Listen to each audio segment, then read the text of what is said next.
what are the typical issues that people are complaining about when they tend to talk to you or show up to the work you're doing?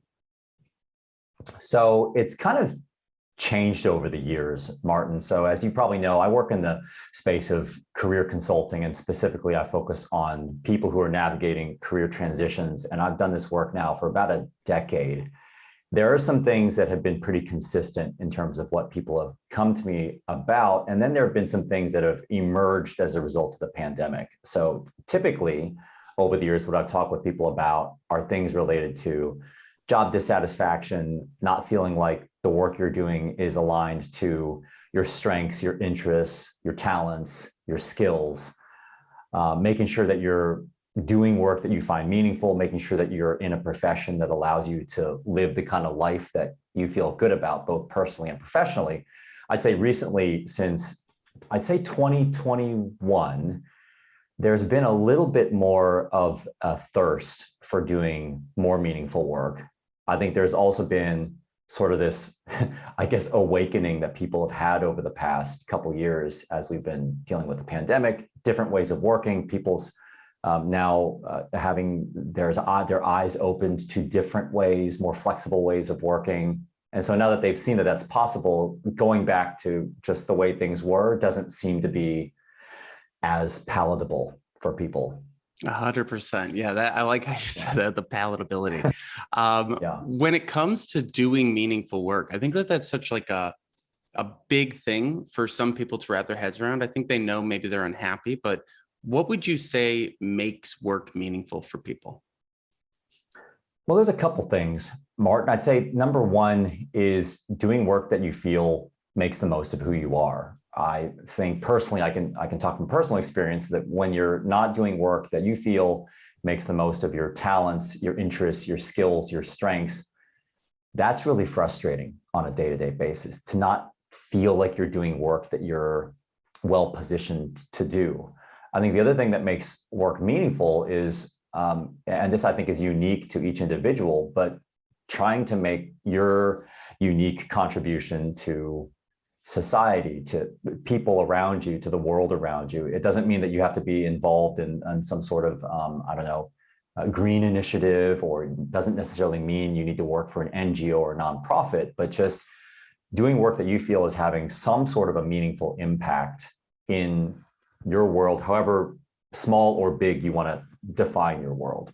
Yeah, I like that. It really is about that meaning piece. And it's kind of interesting when working with people, because you see it go in both directions, right? I've seen people go, really hard into like the nonprofit world or education, then they burn out in that space and they go, no, okay, now I got to go corporate.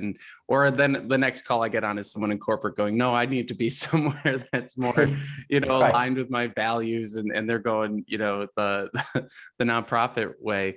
Right. What do you sort of see as the like driving emotions that people are feeling? Like we talked about that, like not feeling that alignment and things like that. But are people feeling angry, fatigued? Are they feeling just, where in the world of maybe burnout? Or I think a lot of people that I come across are in the startup world and they feel like they've maybe been wrapped up in a bit of like narcissism or things like that. What are maybe some of the emotions that you typically see emerging as people are trying to, cope with these pretty, impactful moments of transition? Yeah, well, you're absolutely right, Martin, that this career change journey, this moment when you have this realization that you might be on the wrong path, is quite emotional. I think a lot of times what happens is people talk about the mechanics or the practicalities of finding your next job, rewriting your CV, your resume, writing a good cover letter, interviewing effectively. But there is this really significant emotional arc that people go through, and they actually go through these stages of career change. And it starts in quite a benign fashion. It goes from maybe people just feeling a little bit maybe disillusioned with their jobs, feeling like they maybe dislike their job, that they're maybe on the wrong career path, to that then evolving into full-blown dismay, where they realize that they're on the wrong career path. They look up, to the left, to the right in their organization. They look at their manager's role. They realize they don't want to have anything to do with that role.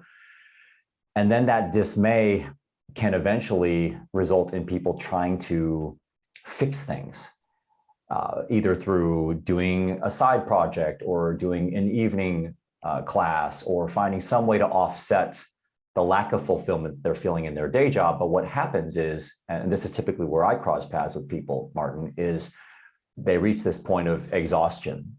And that's both physical and it's also psychological and emotional, where you're physically tired, your work is draining you, you are emotionally spent. You basically spend your evenings and weekends recuperating and recovering and rejuvenating from your job. And most people, once they reach this point, and I think it really sometimes requires that people reach this really low point, only then do they have this realization that, gosh, I got to change. I cannot keep going on like this. I got people around me telling me that I'm not a very fun person to be around. I'm not sleeping well.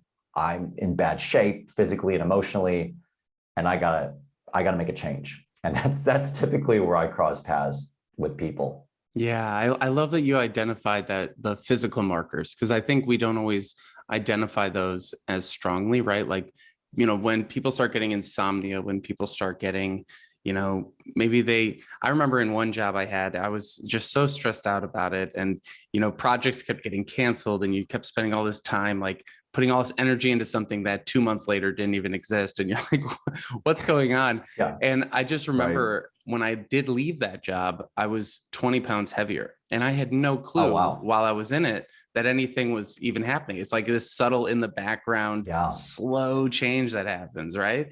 And so like, what are those other physical markers that people should look out for? You're absolutely right, Martin, about this evolution that happens. This is what's really scary about our work, because most people are spending the majority of their waking hours at their workplace physically, or at least doing the work that they're getting paid to do. And so the scary thing is that you don't actually realize all the time how much your work is changing you, but it is.